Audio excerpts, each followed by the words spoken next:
sa bawat Pilipino at magbibigay ng tamang impormasyon para sa tahimik at maayos na Pilipinas. Police News Network, alagad ng batas, tagapagtaguyod ng balitang pulis, sandigan ng mamamayan, patnubay ng katotohanan.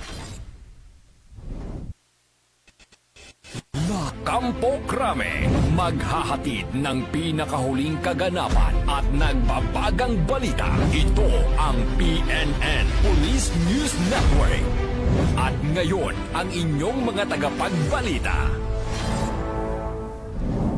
Magandang araw, Bagong Pilipinas. Kami ang inyong alagad ng batas, tagataguyod ng balitang pulis. Ako po si Police Lieutenant Precious Lee. At ako naman po si Patrolman Lubimir Julian, maghahatid sa inyo ng tamang balita, kwento ng pulis at serbisyo para sa mamamayan. At ito ang PNP News Online. Ang pangunahing balita ng Police News Network, alagad ng batas, tagataguyod ng balitang pulis.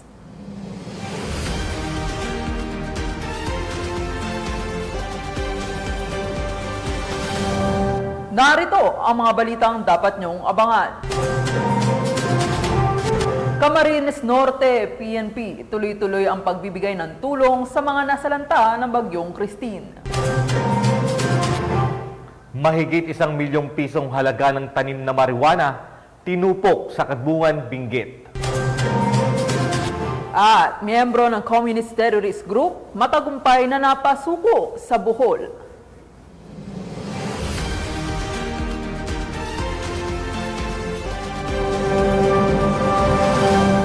Narito ang mga balitang hatid ng ating PNN correspondents mula sa iba't ibang panig ng bansa.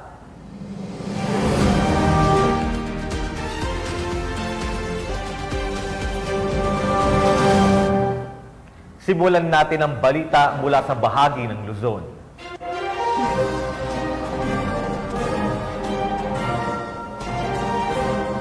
Tuloy-tuloy ang pakikipag-ugnayan ng Philippine National Police sa mga ahensya ng pamahalaan upang makapaghatid ng tulong sa mga residente sa naapektuhan ng Bagyong Christine sa probinsya ng Camarines Norte. Nagtulungan ng mga tauhan ng Camarines Norte PNP, Bureau of Fire Protection at stakeholders sa paghahanda ng mga relief goods para sa mga pamilya na nasa evacuation areas.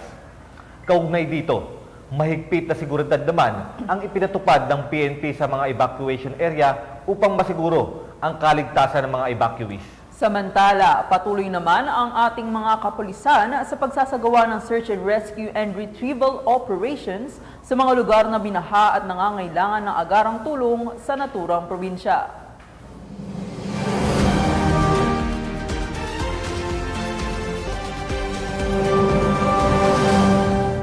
Nakatutok sa koordinasyon at monitoring ang iba't ibang ahensya ng gobyerno kabilang na ang Philippine National Police at pinagtutulungan ngayon ang mga hakbang upang matiyak ang kaligtasan ng mga mamamayan habang patuloy na nagbabantay sa pag-usad ng Bagyong Christine. Pinapayuhan ng mga otoridad ang mga residente sa mga apektadong lugar na maging alerto at sumunod sa mga abiso ng lokal na gobyerno.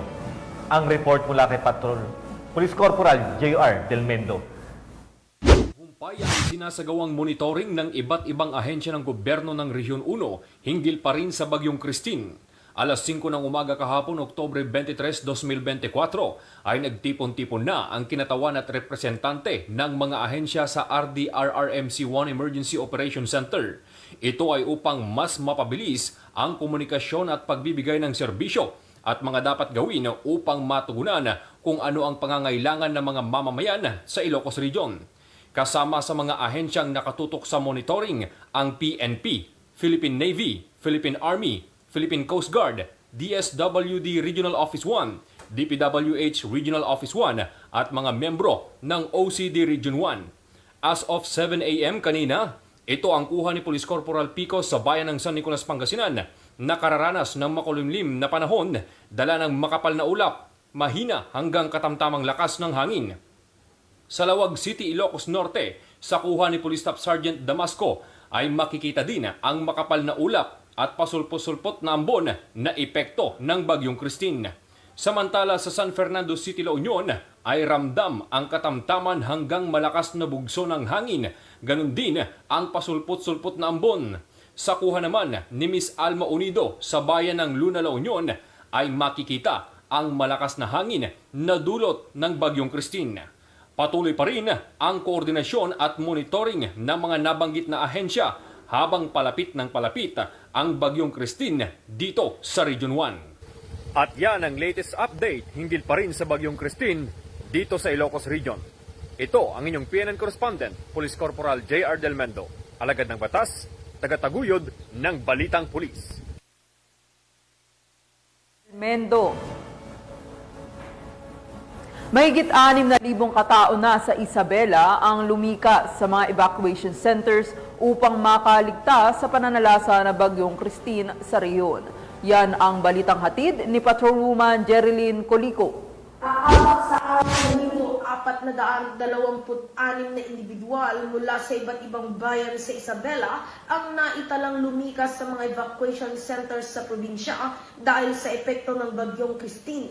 Ayon kay Police Colonel Lee Allen B. Bauding, Provincial Director ng Isabela Police Provincial Office, hanggang sa kasalukuyan mulat at nakaalerto pa rin anyang buong pwersa ng kapulisan sa Isabela para sa pagtugon sa pananalasa ng Bagyong Christine kung saan naglandfall na ito kagabi sa lalawigan ng Isabela.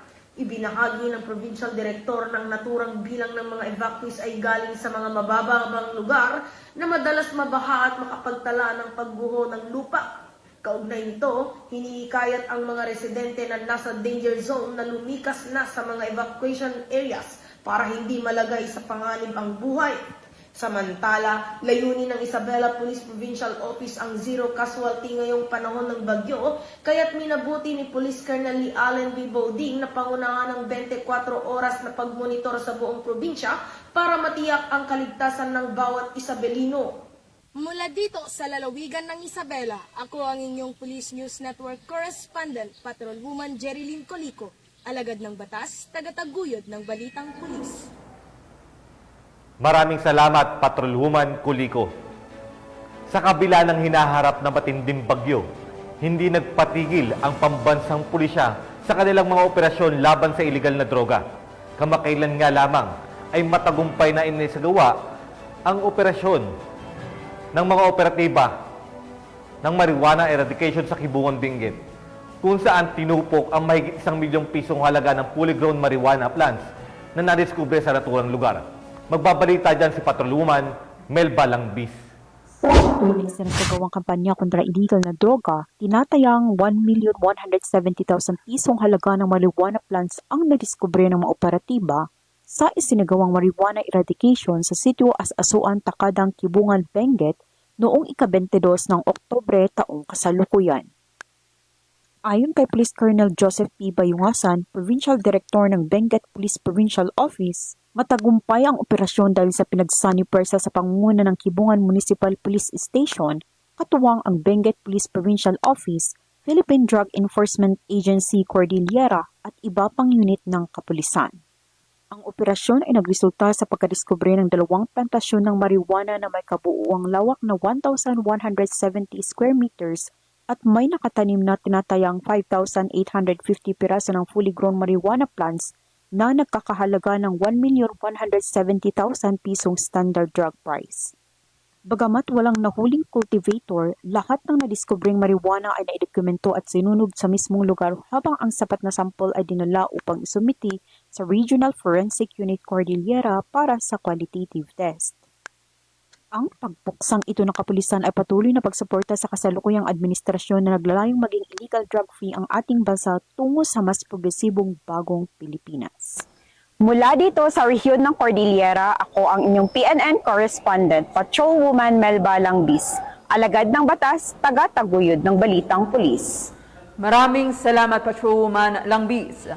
Samantala, arestado ang 3 lalaki sa ikinasang anti-criminality operation ng PNP sa Malate, Manila, kung saan nakumpiska rin ang mga ito ng hindi lisensyadong baril. Nakatutok dyan si Patrolwoman Juby Jane C.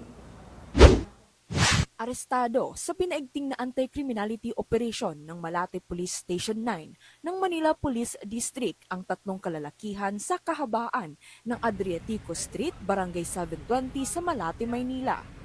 Kinilala ang 3 sospek na sina alias Christopher, 22 anyos at alias Jan, 28 anyos, parehong miyembro ng Bahala na Gang, kasama si alias Bani, 64 na taong gulang.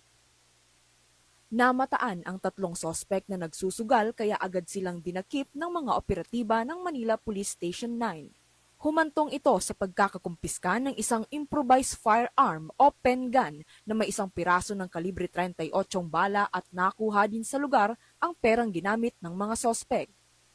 Sasampahan ang mga sospek ng kasong paglabag sa Presidential Decree 1602, illegal gambling at karagdagang kaso para kay alias Christopher para naman sa paglabag sa RA 10591 o ang Comprehensive Law on Firearms and Ammunition Act. Mula dito sa Metro Manila, ako ang inyong PNN correspondent, Patrolwoman Juvie Jane C., alagad ng batas, tagataguyod ng Balitang Pulis. Maraming salamat, Patrolwoman C. Napasakamay ng PNP ang isang lalaking sangkot sa kasong robbery matapos itong maaresto sa bisa ng warrant of arrest na inihain ng PNP sa suspect sa Parañaque City. Yan ang tinutukan ni Patrolwoman Reyna Joyce Dalire.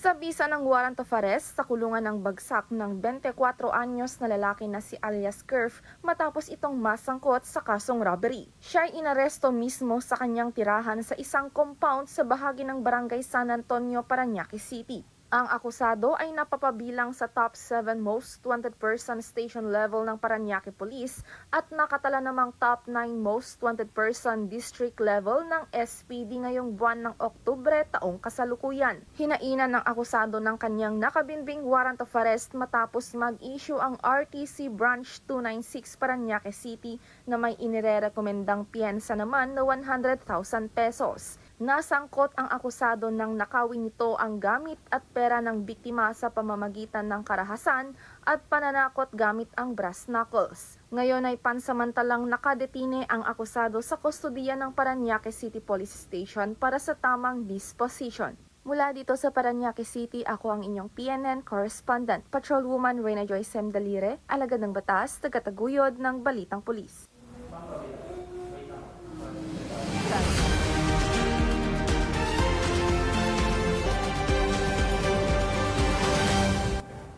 Maraming salamat, Patrolwoman Dalire. Kumalas naman sa rebelding grupo ang 2 individual na taga-suporta ng Communist Terrorist Group sa lalawigan ng Palawan. Ang buong detalye mula kay Patrolwoman Christine Lorenzo. Voluntaryong umatras sa pagsuporta sa Communist Terrorist Group ang 2 individual mula sa magkahiwalay na insidente sa Rojas at Brooks Point, Palawan. Dito lamang 18 ng Oktubre taong kasalukuyan, formal na bawiin ng isang ginang, 55 taong gulang ang kanyang suporta sa Communist Terrorist Group sa ilalim ng Revitalized Police sa Barangay Program sa Barangay Tinitchan, Rojas. Siya ay na-recruit noong 2021 at voluntaryong sumumpa ng katapatan sa gobyerno matapos ang pinaigting na operasyong paniktik. Samantala, noong nakaraang araw, 22 ng Oktubre, voluntaryo ring umatras ang isang binata, 18 taong gulang at miyembro ng Palawan Indigenous Tribe sa CTG sa Barangay Maasin, Brooks Point. Na-recruit siya noong siya'y 13 taong gulang at nagsilbing gabay sa isang rebeldeng grupo. Siya ay kasalukuyang nasa pangangalaga para sa karagdagang debriefing. Ang matagumpay na operasyong ito ay nagpapakita ng pagiging epektibo ng mga programang nakatuon sa komunidad gaya ng Revitalized Police sa Barangay at ang kahalagahan ng pagtutulungan sa pagitan ng mga ahensyang nagpapatupad ng batas at mga unit ng intelihensya sa paglutas ng mga issue ng insurgency. Ang voluntaryong pag-atras ng mga individual na ito mula sa Communist Terrorist Group ay patunay ng patuloy na progreso sa pagpapanumbalik ng kapayapaan at kaayusan sa bansa.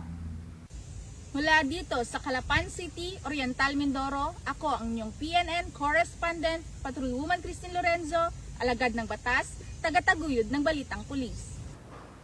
Maraming salamat, Patrolwoman Lorenzo.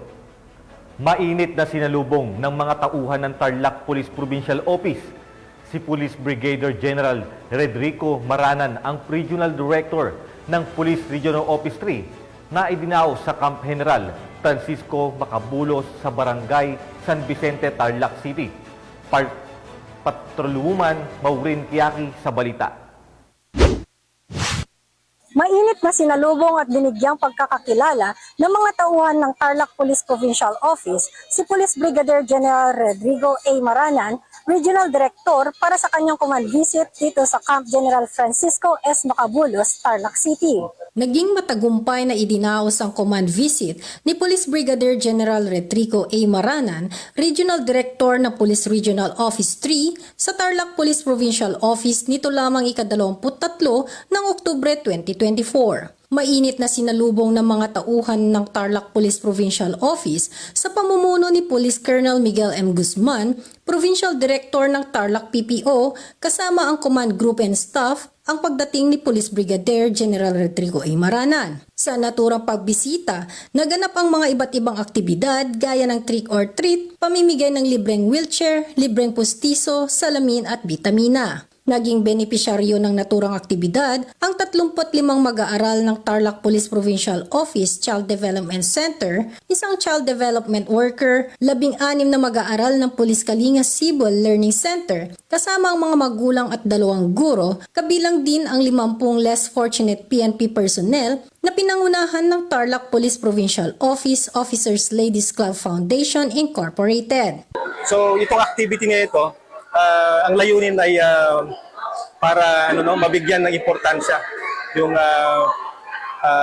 kalusugan ng ating kapulisan. So unang-una, ngayong araw na to, meron tayong ceremonial turnover ng free denture. So yan ang isang highlight, and then meron tayong visual refraction. So yun yung gawin ko sa kaliwa, ongoing na yung activity. And then dito sa table na ito, meron tayong consultation ng ating medical officer.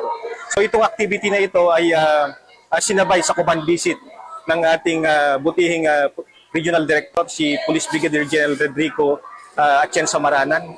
And then of course, nandito rin yung Officers Ladies Club, bibigay ng mga gift sa mga kabataan, yung mga dependents ng ating mga kapulisan. So napakahalaga ng activity na ito dahil sa ngayon, napakarami nating mga kapulisan na hindi beneficiaries ng MPAW, mga late 20s and 30s, at nagkakaroon tayo ng mga cases ng minsan may heart attack, merong cerebrovascular accident or stroke. So ngayon, parang partner nito ng ating initial na roving team, pero yung ating medical and dental team babalik next week para itutuloy yung programa. So tuloy-tuloy ito upang bibigyan natin ng pagpapahalaga yung kalusugan ng ating kapulisan. Isa sa mahahalagang bahagi ng programa ay ang turnover ceremony ng 2 long firearms, mga police mobile at motorsiklo, mga gamit na pang search, rescue and retrieval operations, at inauguration ng libreng patubig na pulis sa loob ng kampo. Ang kanyang pagbisita sa naturang lungsod ay isang makabuluhang hakbang tungo sa mas pinaigting na serbisyo para sa kapayapaan at kaayusan ng rehiyon. Ang kanyang mensahe ng dedikasyon, kooperasyon at pagkakaisa ay nagbigay inspirasyon sa mga tauhan ng kapulisan upang mas lalong pagbutihin ang kanilang tungkulin. Ang aktibidad na ito ay hindi lamang nagpatibay ng moral, kundi nagbigay daan din sa mas magandang koordinasyon sa pagitan ng pamunuan at mga miyembro ng PNP. Mula dito sa Tarlac Police Provincial Office, ako ang iyong PNN Correspondent, Patrolwoman Maureen Kiaki, alagad ng batas, tagataguyod ng Balitang Pulis. Maraming salamat, Patrolwoman Kiaki. Samantala, sa gitna ng kasalukuyang PNP Recruitment 2024 ay pinatunayan ng National Capital Region Police Office na walang puwang para sa backer, padrino o bata system sa kanilang proseso ng pagkuha ng mga bagong tauhan. Alamin ang detalye mula kay Police Senior Master Sergeant Mauricio Ruiz. Padrino, palakasan. Ito ang lagi nang naririnig sa sistema ng PNP recruitment, maging sa ibang komento sa social media. Subalit, meron din ng mga humahanga sa sistemadong proseso ng recruitment.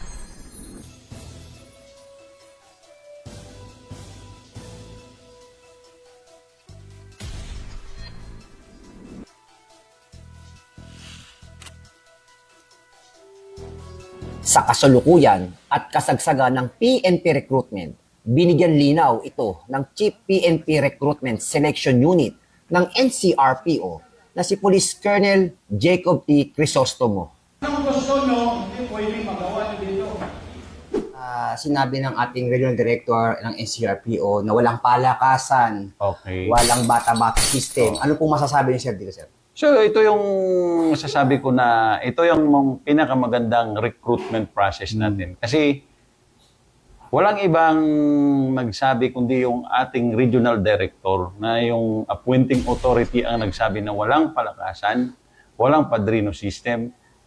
Even him, siya ang nagsabi na kahit siya, maraming tumatawag sa kanya, maraming lumalapit sa kanya, tinanggihan niya. So, dapat tayo susunod sa kanya. So, ito yung sabihin natin na pinaka-credible, pinaka-malinis, reliable na recruitment process. Kung ano ang parameters, ano yung criteria, yan lang susundin natin.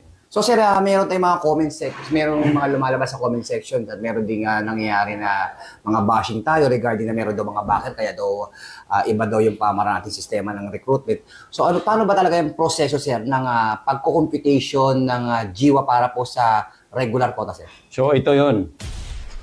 The reason why na nag-come up tayo ng very simple na criteria kasi out of 5,000 plus na nakarating sa agility, 400 lang yung kukunin natin. Out of that 400, 20% kukunin ng babae. So, 20% of 400 is 80. And then, ang may 320, lalaki. So, very simple yung criteria natin. GWA plus general weight average. General weight average plus yung rating mo sa board.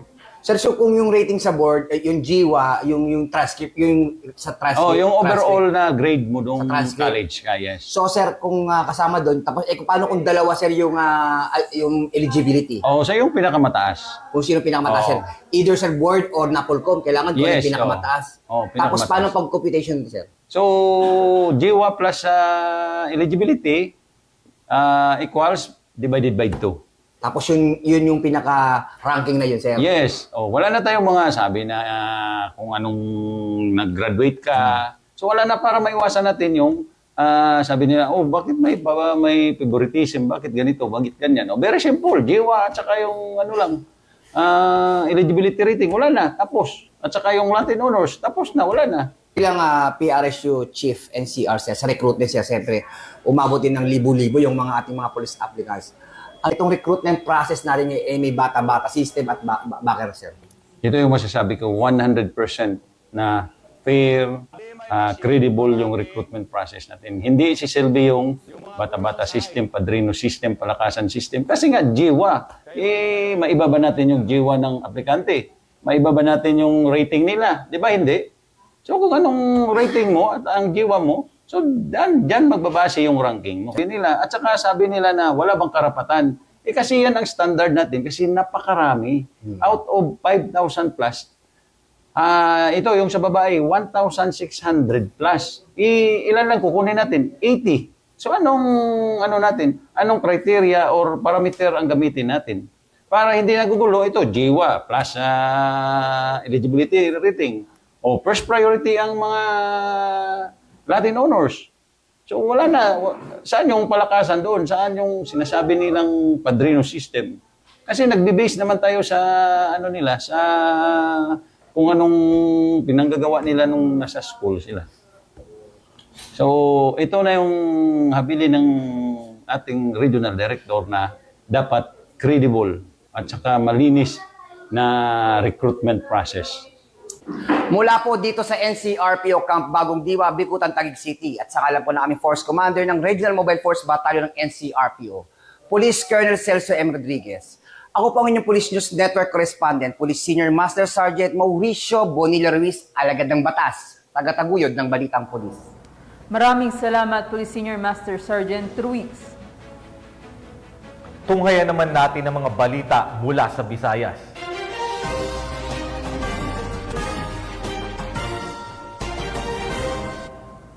Matagumpay na napasuko ng Bohol PNP ang isang miyembro ng Communist Terrorist Group matapos ang isinagawang special operations sa mga operatiba sa Buena Vista, Bohol. Ang operasyon ay bahagi ng mas malawak na kampanya ng PNP upang tugunan ng banta ng terorismo at ilegal na aktibidad sa bansa. Ang detalye mula kay Patrolwoman Annalyn Canoog. Voluntaryong sumuko ang isang miyembro ng Communist Terrorist Group sa Bohol PNP sa sinagawang special operation ng mga otoridad sa barangay Panghagban, Buena Vista, Bohol. Kinilala ni Police Lieutenant Kyle Spedido Villanueva, officer in charge ng 702nd Maneuver Company, Regional Mobile Force Company ang sumuko na guide, informant at solid mass support at trusted contact ng Communist Terrorist Group. Hugpong mag-uumang bulanon, kilusang magbubukid ng Pilipinas na si alias Ipe, 57 anyos at residente ng nabanggit na lugar. Samantala, kasalukuyang pinabalik sa kanilang tahanan ng nasabing individual habang pinoproseso ang dokumentasyon at pagbibigay ng tulong mula sa Enhanced Comprehensive Local Integration Program o kauban reforma programa ng gobyerno. Ang kanyang pagbabalik loob sa pamahalaan ay resulta na patuloy na pakikipagnegosasyon ng 702nd Maneuver Company F2HQ, Regional Mobile Force Battalion 7, TS RMFB 7, Buena Vista Municipal Police Station, 21 Special Forces Company, Special Forces Regiment Airborne, Philippine Army, 32 Military Intelligence Company, 3rd Military Intelligence Battalion, 3rd Infantry Division, Philippine Army. We 72nd Maneuver Company Regional Mobile Force Battalion 7 continues its main function, which is for internal security operation in relation to NTF-ELCAC, or what we call the National Task Force to End Local Communist Armed Conflict. We conducted an operation called Offland Crawler 2024-29 that led to the voluntary surrender of alias Ipe, a former guide informant, solid mass supporters, and trusted conduct of CTG. Hugpong mag-uungang bulanon, kilusang magbubukid ng Pilipinas. We, the 702nd Maneuver Company, believes that through the implementation of aggressive and honest law enforcement operation of the company within the province of Bohol, we can have a strong relationship within the community to win the trust and confidence of the people towards the PNP. Ang nasabing tagumpay ay representasyon ng mga programa ng gobyerno sa pagwawakas ng insurhensya at terorismo ay matagumpay na ipatupad tungo sa pagkamit ng payapa at maunlad na bagong Pilipinas. Mula dito sa Central Visayas, ako ay yung PNN correspondent, Patrolwoman Annalyn N. Canoog, alagad ng batas, tagataguyod ng balitang pulis. Maraming salamat, Patrolwoman Canoog. Nagsagawa na ng disaster rescue and evacuation operation ang mga tauhan ng Northern Samar PNP para sa mga naapektuhan ng Bagyong Christine sa kanilang lugar. Ibabalita yan ni Patrolwoman Cristel Palafox. Hindi alintana ng mga kapulisan ng Northern Samar ang matinding pag-ulan at malakas na hangin na dulot ng Bagyong Christine upang isagawa ang disaster rescue and evacuation ng mga residenteng apektado ng bagyo sa lalawigan ng Northern Samar. Ang naturang rescue operation ay pinangunahan ni na Police Captain Solomon A. Agaiso, officer in charge ng 803rd Maneuver Company, RMFB 8 at Police Staff Sergeant Lester G. Gerhem, Auxiliary Assistant Team Leader ng RPSB Kabarian. Bago dumating ang Bagyong Christine, nagsagawa po kami ng paghahanda upang masiguro ang kaligtasan ng komunidad.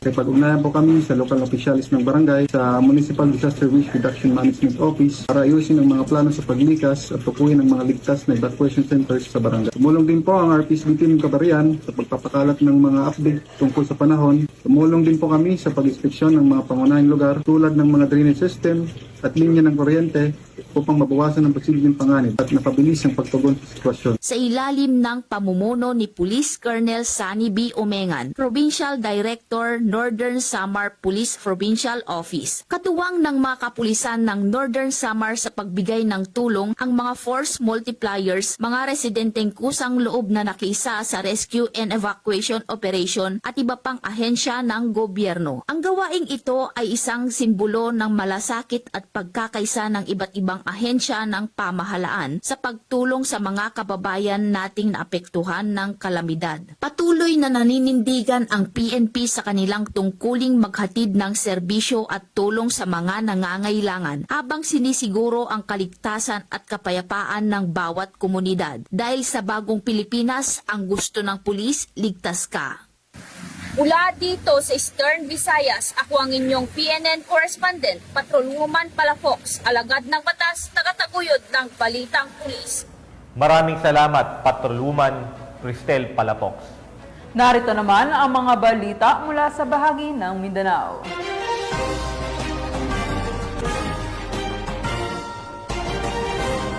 Sa tuloy-tuloy na operasyon ng pulisya kontra ilegal na droga, nasabat ang mahigit 600,000 pisong halaga ng shabu mula sa isang individual sa Zamboanga City.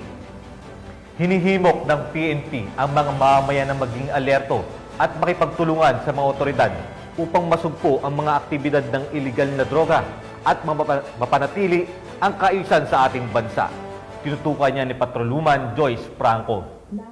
Ang tinatayang 680,000 piso halaga ng shabu at arestado naman ang isang individual sa isinagawang operasyon sa Zone 2, Barangay Buwalan, Zamboanga City. Kinilala ni Police Captain Mohamar R. Mariwa, officer in charge ng Zamboanga City Police Station 11. Ang suspect na si alias Chris, 24 anyos, lalaki, isang mekaniko at residente ng Tituan, Zamboanga City. Ikinasa ang bypass operation ng PDEA Regional Office 9 Regional Special Enforcement Team. Katuwang ang PDEA Zamboanga City Office, Zamboanga City Police Station 11 at TSC Regional Mobile Force Battalion 9 na nagresulta sa pagkakaaresto sa suspect at pagkakakumpiska ng 2 heat-sealed transparent plastic pack na pinaghihinalaang shabu na may timbang na 100 gramo at tinatayang nagkakahalaga ng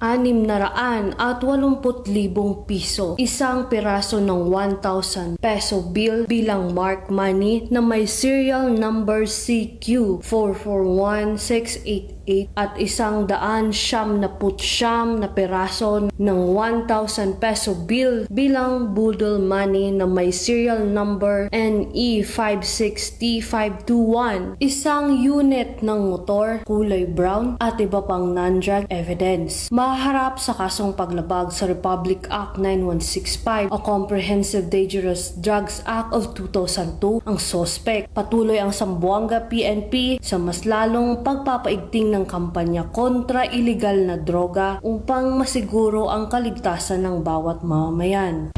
Mula rito sa Police Regional Office 9, ako ang inyong PNN correspondent, Patrolwoman Joyce Franco. Alagad ng batas, tagataguyod ng Balitang Pulis. Maraming salamat, Patrolwoman Franco.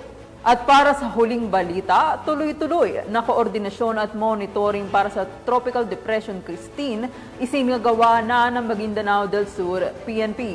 Tinutukan niya ni Patrolwoman Veronica Lagi. Ang coordination and monitoring para sa Tropical Depression Christine sa mga apektadong bayan ng Maguindanao del Sur. Nito lamang ika-22 ng Oktubre taong kasalukuyan. Pinangunahan ni Police Captain Alfred A. Gregory, Acting Chief of Police ng Dato Abdullah Sangki Municipal Police Station ang naturang koordinasyon, katuwang ang Municipal Disaster Risk Reduction Management Office. Kasabay din ang paghahanda ng search and rescue equipments para magamit sa anumang oras ng pangangailangan. Patuloy ang alert monitoring ng mga kapulisan sa kalagayan ng kasalukuyang bagyo upang masiguro ang kaligtasan ng bawat mamamayan at makapaghanda sa posibleng dulot nito sa karatig bayan. Pinapaalalahanan naman ng mga kapulisan ang mga residente na mag-ingat at maging alerto para makaiwas sa anumang uri ng insidente. Mula rito sa rehiyon ng Bangsamoro, ako ang inyong Police News Network Correspondent, Patrolwoman Veronica Lagi, alagad ng batas, tagataguyod ng Balitang Pulis.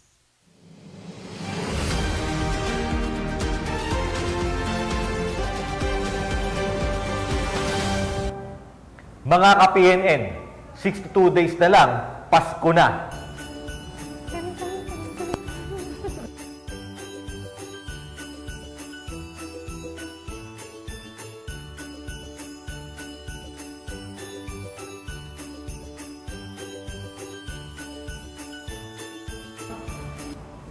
At yan ang mga balitang nakalap ng ating PNN correspondents mula Luzon, Visayas at Mindanao. At sa ating mga ka-PNN, please support the Office of the Chief PNP Facebook page, Philippine National Police, at ang FB pages ng PKG Tagapag-Ugnay, Police News Network, at Police News Network YouTube channel. I-follow, i-like, and subscribe upang maging updated kayo sa mga accomplishments ng pambansang pulisya. At sa ngalan ng 232,000 strong members ng Philippine National Police, sa pangunguna ni PNP Chief Police General Romel Francisco Marbil at sa pamumuno ni President Ferdinand Bongbong Marcos Jr., kami ay maglilingkod sa bawat Pilipino at magbibigay ng tama at balanseng balita dahil dito sa bagong Pilipinas, ang gusto ng pulis, ligtas ka. Mula dito sa tanggapan ng tagapag-unay ng pambansang pulisya, kami ang inyong alagad ng batas tagataguyod ng Balitang Pulis. Ako po ulit ang alagad ng batas, Police Lieutenant Precious Lee.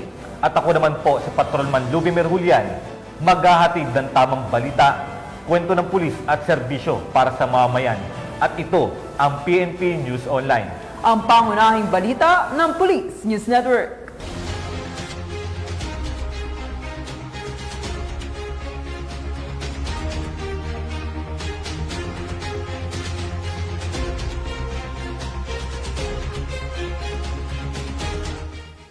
Police News Network, alagad ng batas, tagapagtaguyod ng balitang pulis.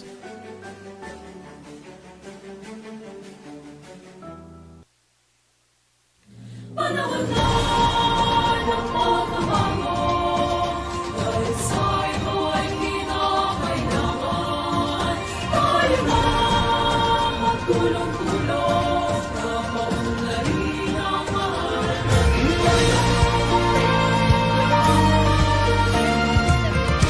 mahal.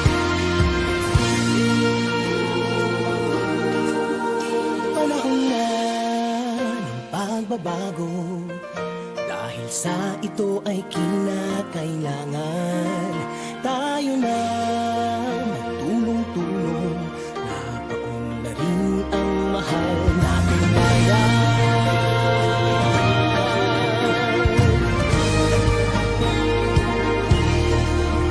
Panahon na ng pagbabago, ay ayos ang mga dapat ayusin. Dapat lang maging tungkulin ng bawat mamamayan dito sa atin. Ng pagbabago patungo sa pag-asenso, magsikap ng mabuti at nang kuminhawa tayo. Malaki natin sa mundo at ipamalas ang bagong Pilipinas.